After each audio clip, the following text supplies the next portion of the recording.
Ada sebuah pepatah dari Mahatma Gandhi mengenai masa depan. Bunyinya seperti ini. Masa depan bergantung pada apa yang kita lakukan hari ini. Jadi, jika kita melakukan satu kebaikan saat ini, kita berada selangkah lebih maju dalam menggapai masa depan.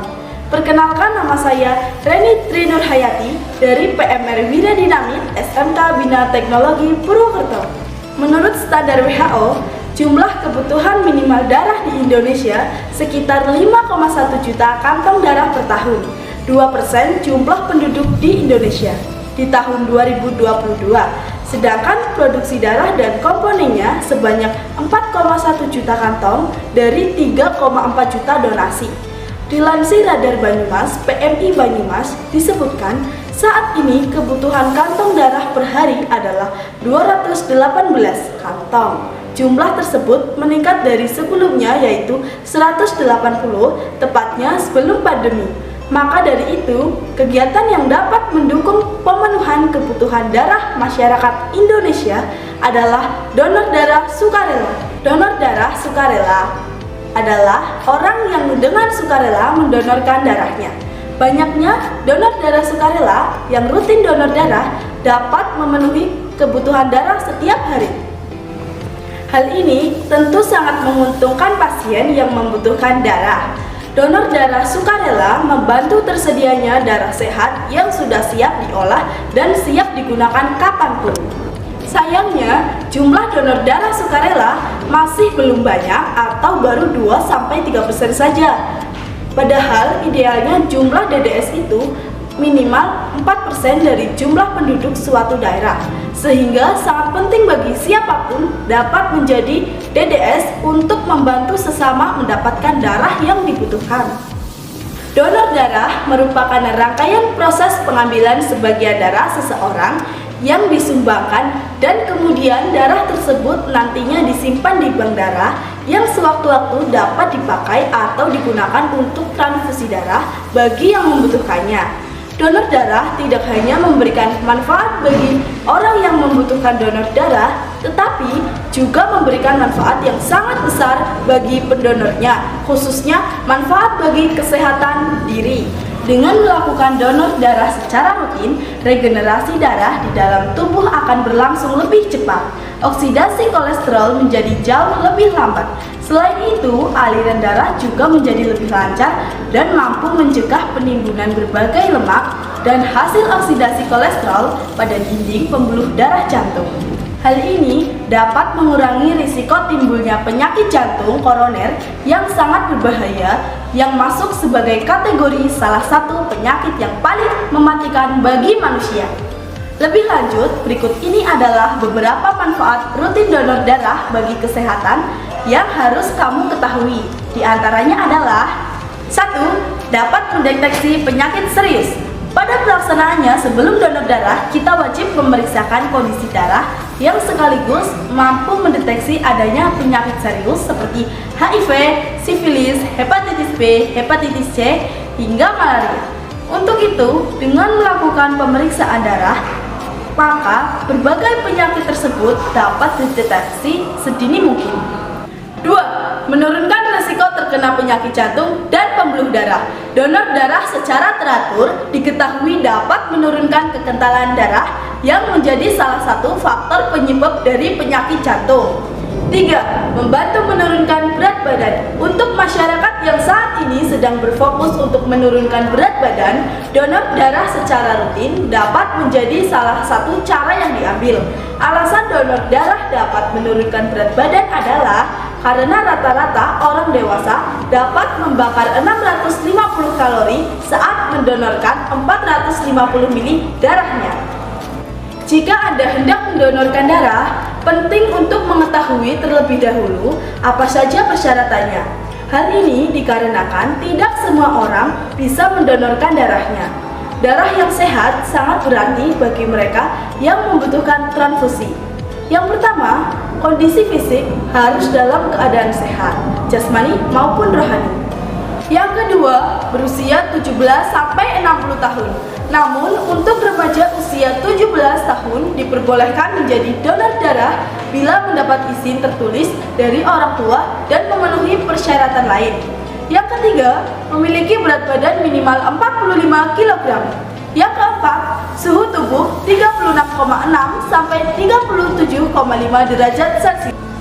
Yang kedua, berusia 17 sampai 60 tahun.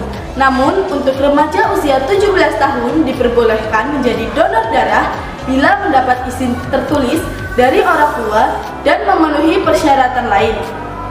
Yang ketiga, memiliki berat badan minimal 45 kg.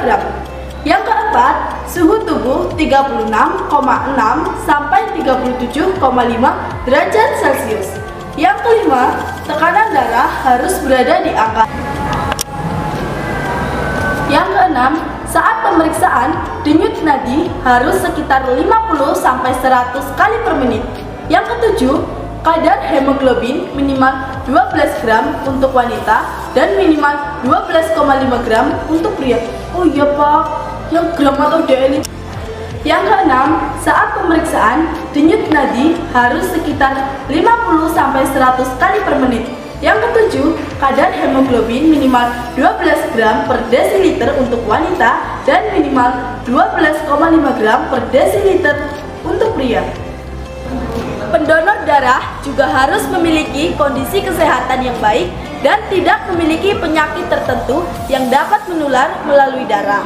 Selain itu, ada beberapa kondisi lain yang tidak boleh dimiliki oleh seseorang pendonor darah, di antaranya menderita penyakit tertentu seperti diabetes, kanker, penyakit jantung, masalah paru-paru, atau gangguan fungsi ginjal, memiliki tekanan darah tinggi atau rendah, menderita epilepsi atau sering kejang, menderita penyakit menular atau beresiko tinggi, terkena penyakit menular seperti sifilis, HIV, hepatitis B, hepatitis C, atau malaria, mengonsumsi obat-obatan atau sedang menjalani pengobatan tertentu, memiliki gangguan pendarahan seperti hemofilia, memiliki riwayat gangguan narkoba dalam bentuk suntik, memiliki kecanduan terhadap minuman keras.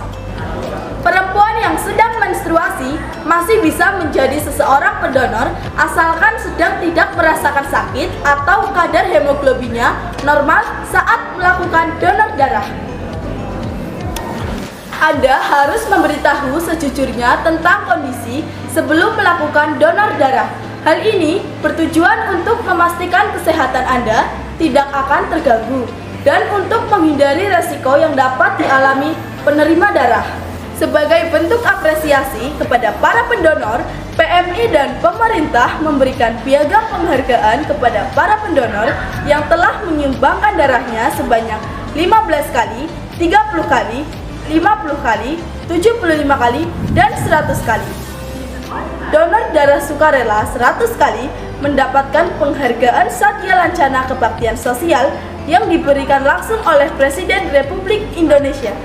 Bagaimana prosedur kita donor darah? Langkah pertama yang harus dilakukan saat kita akan donor darah ialah datang ke tempat yang sedang menyelenggarakan donor darah sukarela, atau Anda bisa datang ke kantor UDD terdekat, misalnya UDD PMI Banyumas yang berada di Jalan Pekaja nomor 37 Sokaraja. Kedua, calon pendonor mengisi formulir dan menyerahkan kartu donor kepada petugas pelayanan donor darah PMI. Lalu, calon pendonor ditimbang berat badannya. Ketiga, calon pendonor diperiksa kesehatannya oleh dokter PMI. Calon pendonor akan diperiksa tekanan darahnya dan diperiksa golongan darah dan kadar hemoglobin. Untuk kalian yang baru pertama kali donor darah, dapat bonus pengecekan golongan darah kalian loh.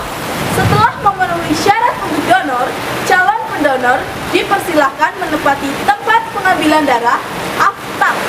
Setelah selesai, pendonor kembali ke bagian administrasi donor darah untuk menerima menu donor dan kartu donor yang telah diregistrasi oleh petugas.